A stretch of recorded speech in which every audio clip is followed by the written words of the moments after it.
ఈరోజు మనతో పాటు కాంగ్రెస్ పార్టీ లీడర్ కార్తీక్ గారు ఉన్నారు. ఆయనతో మాట్లాడారు. హాయ్ సార్, నమస్తే. ఎలా ఉన్నారు సార్? కాంగ్రెస్ పార్టీలోకి ఎమ్మెల్సీ కవిత వెళ్ళబోతున్నారు. మంత్రి పదవిని కాంగ్రెస్ పార్టీ ఆఫర్ చేస్తుంది. కవిత మరో షెడ్యూల్ రాబోతుందా అంటూ వార్తలు వస్తున్నాయి. కాంగ్రెస్ పార్టీ అంటే గెస్ట్ హౌస్ అంటున్నారా, హోటల్ అంటున్నారా? వచ్చిన వాళ్ళందరికీ మంత్రి పదవి అదేలా ఈ పూజ అపరించుకున్నాము. కనీసం నామినేటెడ్ లేకనే మాతి పదవి ఏం పడుతున్నాము. ఉన్న గెలిచిన ఎమ్మెల్యేలు మంత్రులు ఎప్పుడు ఇస్తారా? మంత్రులు ఏమైతే చూస్తుంటే వచ్చిన వాళ్ళందరికీ మంత్రులు ఏంటి మేము ఆడదాపుతున్నాము. అవును, మా పార్టీలకు రాదు, మేమేమి ఆహ్వానించము. అయితే షర్మిల గారికి కవిత గారికి చాలా తేడా ఉంది. షర్మిల గారు రాజకీయానికి, కవిత గారు రాజకీయానికి చాలా. అందరూ కవిత గారిని ఏదో దోషిగా చూపించే ప్రయత్నం చేస్తున్నారు. కానీ ఇక్కడ దోషి కవిత గారు కాదు కదా. కవిత గారు ఆ పార్టీ కార్యకర్తగా, ఆ పార్టీ నాయకురాలుగా వారి అధినాయకత్వానికి ఒక లేఖ రాసినారు. ఇక్కడ ప్రశ్న ఏంటి? ఆ లేఖను ఎవరు బయట పెట్టారు? ఆమె బహిరంగ లేఖ రాయలేదు కదా. ఇప్పుడు షర్మిల గారు విషయాలు వేరు, కవిత గారి విషయాలు వేరు. అట్లాంటప్పుడు తాను అంతర్గతంగా పార్టీలో అంతర్గతంగా రాసినటువంటి లేఖను బహిర్గతం చేసిన వాళ్ళు దోషులు అవుతారు, కానీ లేఖ రాసిన వాళ్ళు ఎందుకు దోషులు అవుతారు? లేఖలో తాను రాసింది ఏంటి? బీఆర్ఎస్ పార్టీ, బీజేపీ పార్టీ రెండు ఒకటే అని కాంగ్రెస్ పార్టీ చేసిన ఆరోపణను తాను నిజం చేసింది. అందుకే ఏంటి? BRRRS పార్టీ అని కాంగ్రెస్ పార్టీ చెప్పిన మాటను అది నిజమే కదా బాపు అని తన పార్టీ అధ్యక్షునికి రాసిన లేఖలు, ఆ లేఖ పూర్తి సారాంశం అంతే.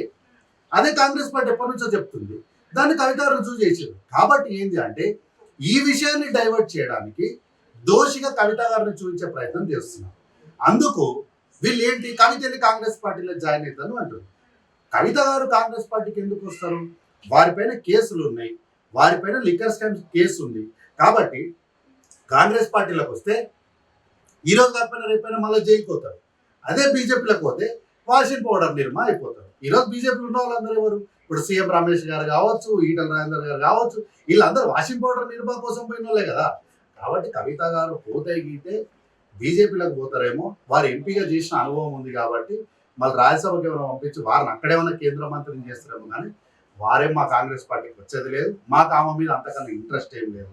ఎట్లాగో వారి సత్సంబంధాలు మొదటి నుంచి బీజేపీతో ఉన్నాయి కాబట్టి వారి మనస్సు, ప్రాణం, ఆత్మ ఎప్పుడు బీజేపీతో ఉంటారు. బీజేపీలోకి పోతారు కానీ కాంగ్రెస్ పార్టీలకు రారు.